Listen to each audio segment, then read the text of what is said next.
Good evening, good morning, good afternoon, wherever you're watching us from. It's yet another exciting day that I come before you. It's always exciting and wonderful to be before you to share a few insights about money and financial well-being. Our idea and our desire here in Wema TV is that you will be financially well, that you will grow, that you will improve, that you will get better, that you will at one time look back and say, thank God that I encountered information from Wema TV that helped me make some few decisions that changed my life. And here I am looking back 15 years, 20 years, 50 years back. You're like excited that you were able to encounter this information that we prepare for you. Our desire, again, is to ensure that you stand. We say there are three categories of people. There are those that are financially well, there are those that are in between, and there are those that are financially ill. Our desire is that those that are financially well, that they will remain well. Those that are in between, financially well and financially ill, that they will get better and get financially well. And those that are financially ill, our desire is that you grow from one step all the way to being financially well. That's our desire here in Wema TV. And I, Simon, I'm always excited to share with you a few things that are going to help you. And we are so excited that you guys give us feedback about things that are helping you, asking us questions. And I'm always very excited to respond to you, either here or personally, to your emails, to your whichever forum that you reach out. We always are able to get back to you and give you feedback. We are always excited, again, to come before you. I remember I go back a number of years ago when I was in class, and one of my lecturers told us that tomorrow, the following class, be very prepared, because we're going to be tackling a topic that we will be calling cash flows. And being an accountant and being a person that loves numbers, I've come to love numbers, never used to, but now I do. I was excited about this class of cash flows. And we started with the basics of cash flows and went on and on until we got to group accounting, but now with cash flows. Man, that was an animal. It was very, very, very, very interesting. And not only interesting, it was very, very difficult. And I remember how challenging that was when we were doing revisions to prepare for the exams. And when the exam comes, and we are not only doing just cash flows, we are doing now the most complicated cash flows for group of companies. That was difficult. I don't want to get there. I believe the people who've hired people, experts and talented people and accountants to do that for them. I remember in the many institutions that I've worked in, every time that the audit comes and we're going through audit, one of the main aspect of the balance sheet, financial statements, is cash flow. I remember when being audited, one of the issues, one of the items that the auditor would love to see is a cash flow.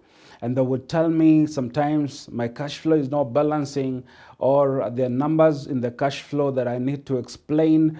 As I was thinking and preparing for this show, I thought it's important to understand two aspects. One, for a business, and the importance of cash flow for a business, and the importance of cash flow for an individual. I know you're wondering, how is a cash flow important for me? And as a business, I know for a fact that you would need to understand cash flows.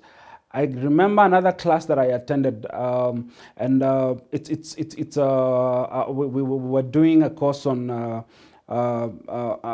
organization development, and one of the issues we were tackling is having managers that are not really accountants understanding the balance sheets of financial statement and the income statement, as well as the cash flows. And as I said, cash flow was one of the most difficult topics, but it was important to understand cash flows. Now, I wake up one morning and I go talk to this person. They are a business, this person is a business person. And they're telling me they do not understand at the end of the day. They transact, but at the end of the day, they do not understand how much money they are making. They do not understand how much money is coming into their accounts. They do not understand how much profit they're making. But at the end of the day, every day they go to work, they transact their things. There's money moving in and out of their accounts. There's money moving in and out of their businesses. There's money moving in and out of their pockets. And we know that one of the telecom companies has come up with a way of ensuring that you distinguish between the monies that you use and the monies that the company has. And it's important to do that, because if you're able to account for how money is moving in and out, a cash flow is as easy as as the name goes, cash flow. Money moving in and out, how money is flowing in and out of a personal account, in and out of a business. That's cash flow. How cash flows. It's a currency. Money is a currency. It moves to an individual and from an individual. It moves. And as a person, it's important to understand how money is coming in and how money is going out.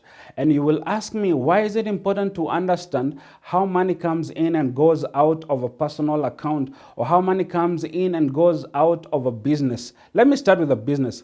If you do not understand how much money that is coming in and how much money that is going out, you will at time, the summary or what a cash flow summarizes is whether you're having a surplus or you're having a deficit.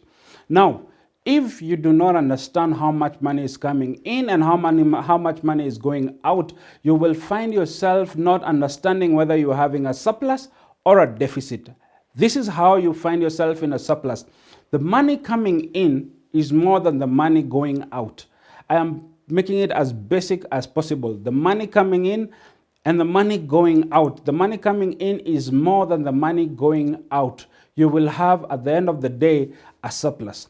If the money coming in your account, a business account, is less than the money that is going out, in other words, you're paying more money out than the money that you're receiving, you will end up with a deficit.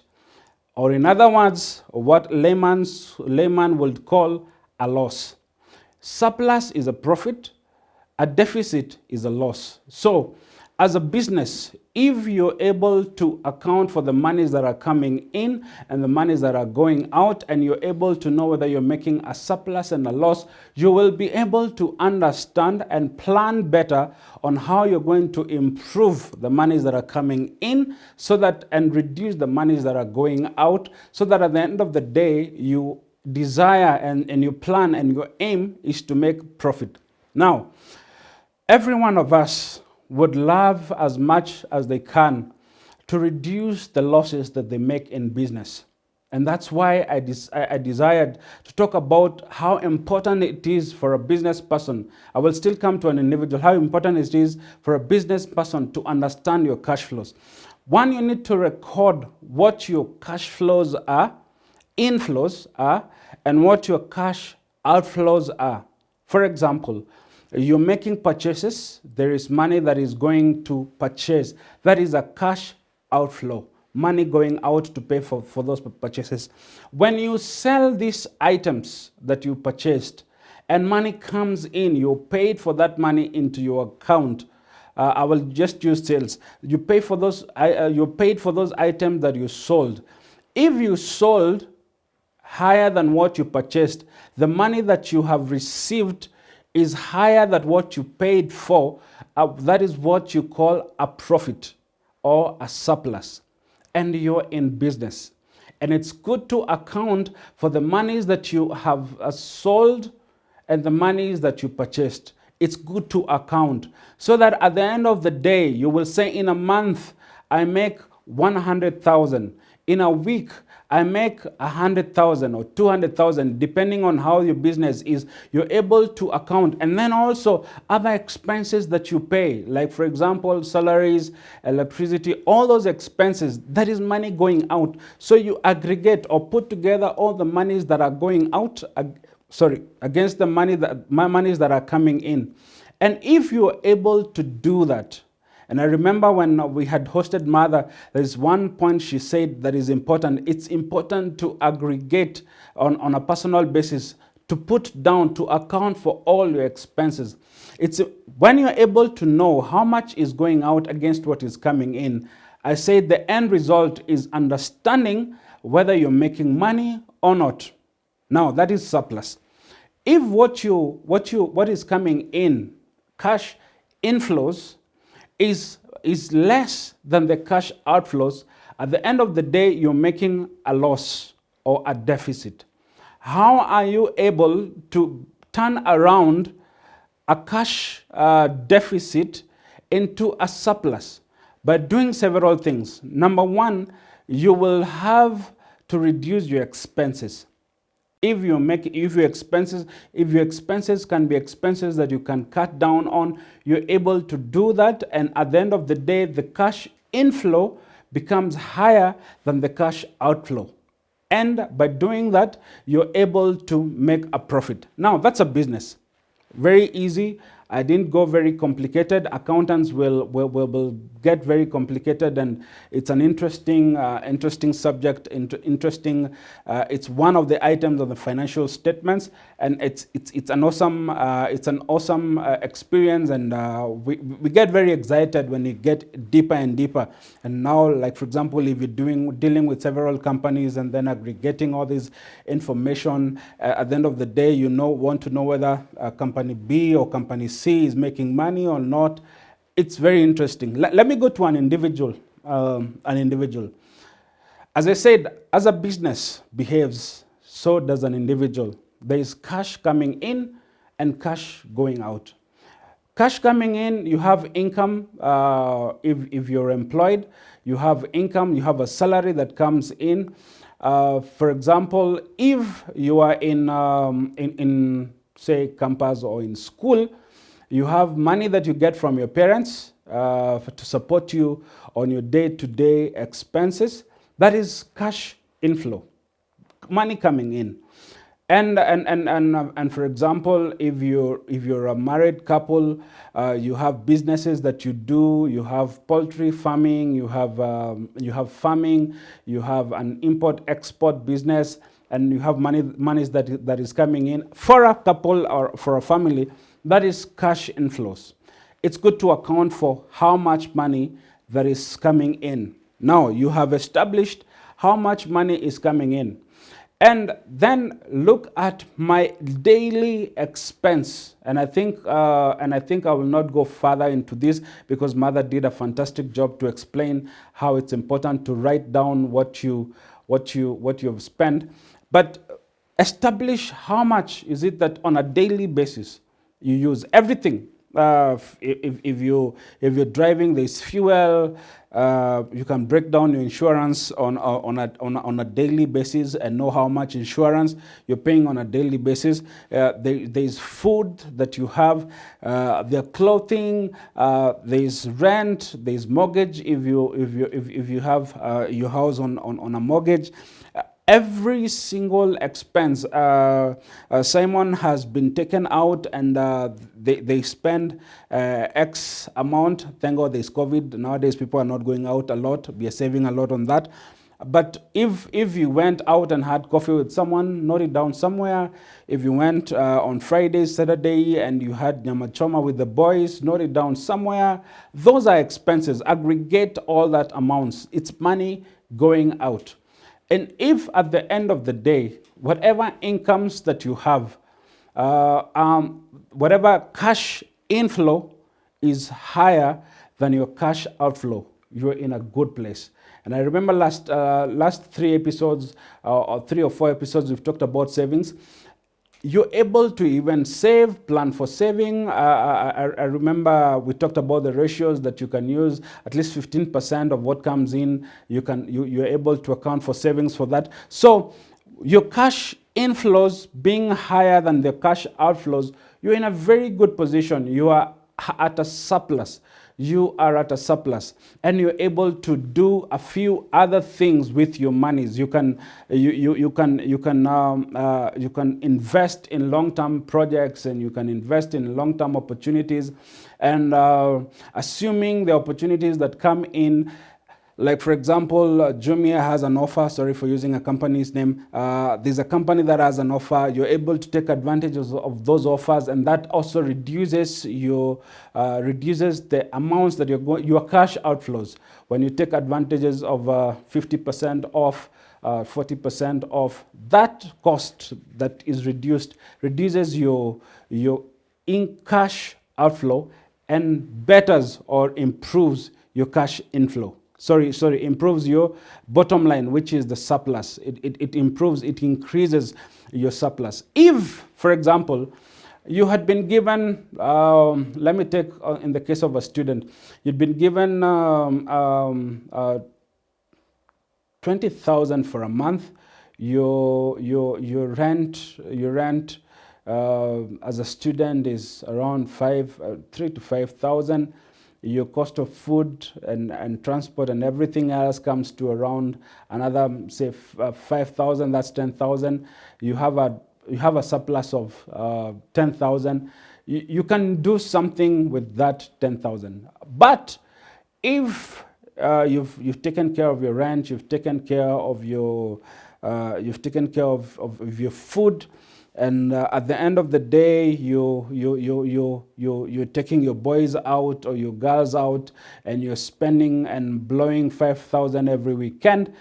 At the end of the day, at the end of the month, out of the 20,000 initially that you had, you'd been given, I'm just taking a hypothetical number, out of the 20,000 that you'd been given, having all the expenses, cash outflows, you are ending up with a deficit.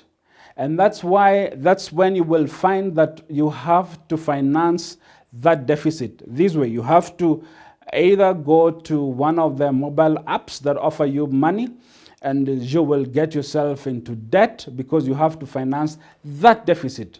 Or, for example, I remember of someone giving a story of how they're going somewhere and people are celebrating them and calling them all wonderful names, Muheshimiwa and all that.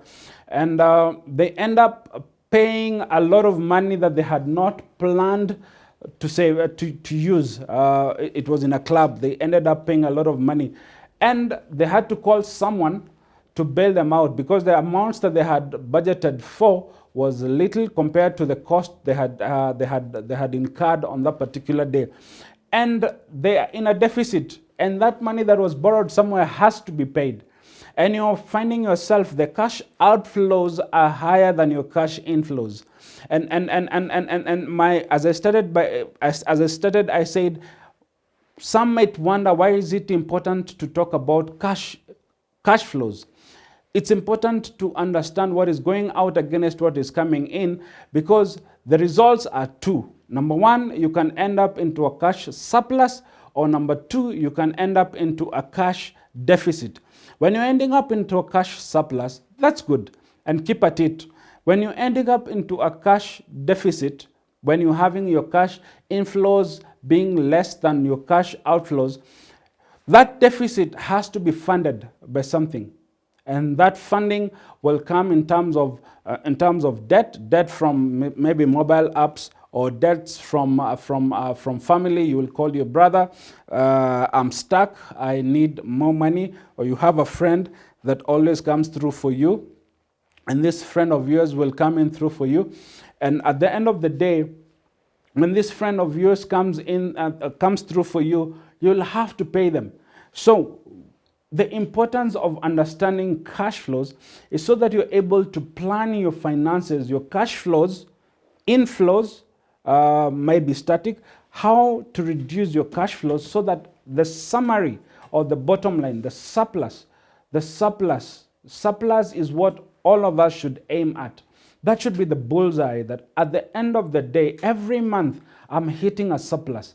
I do not have a month that I'm hitting a deficit, and that deficit has to be funded by external borrowing from a bank, from family, from friends. It's important to plan our cash outflows in such a way that our inflows are funding all our cash outflows. Our desire, my desire, is that at the end of the day, every month or every week, you may miss it out 1 month, you may miss it out 2 months, but don't let it that from January to January or January to December, all the time you're hitting a deficit. It's important, again, as I said, and I will repeat this many times so that you get it, the importance of cash flows for a family, for an individual, for a business, for an institution. It's important to understand how much money is going out against how much money is coming in. If an institution is having more expenses than incomes, I will not talk about our government because I am very disappointed. Our government has been having more cash outflows than inflows. And at the end of the day, you're finding ourselves as a country more and more into debt because we are not able to manage our outflows. If we're able to manage our outflows and increase our inflows, there are things that can wait. I remember talking about delayed gratification. There are things that can wait. And when you wait, you're reducing your outflows on a particular month. There are things that can be done that can be done at a lower scale, and that reduces your cash outflow. If your inflows, I remember at one point, I will not say in which government, there was one point that the government was doing very okay, and they didn't have to borrow money. I remember Kenyans bragging and saying that we do not need international community to bail us out because we are having ourselves sufficient. We are having ourselves paying taxes, and people had money. There was a lot of liquidity in the market, and I think at some point I'll talk about liquidity. And liquidity is the same as what I'm talking about, cash flow. So there was a lot of liquidity in the country, and we were doing okay. We are having our inflows matching our outflows, and we were doing okay as a country.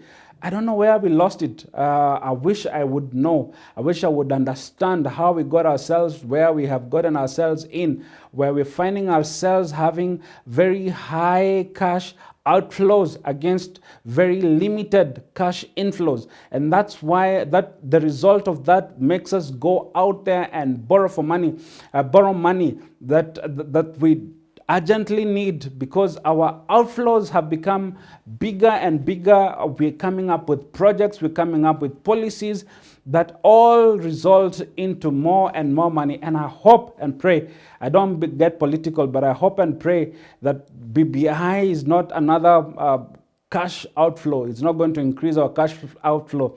I hope it can generate us money and increase our inflow, so that when we talk about at the end result, it becomes a surplus. A country that has surplus, a country that is not in deficit. Our public debt is very minimal, if at all, if any.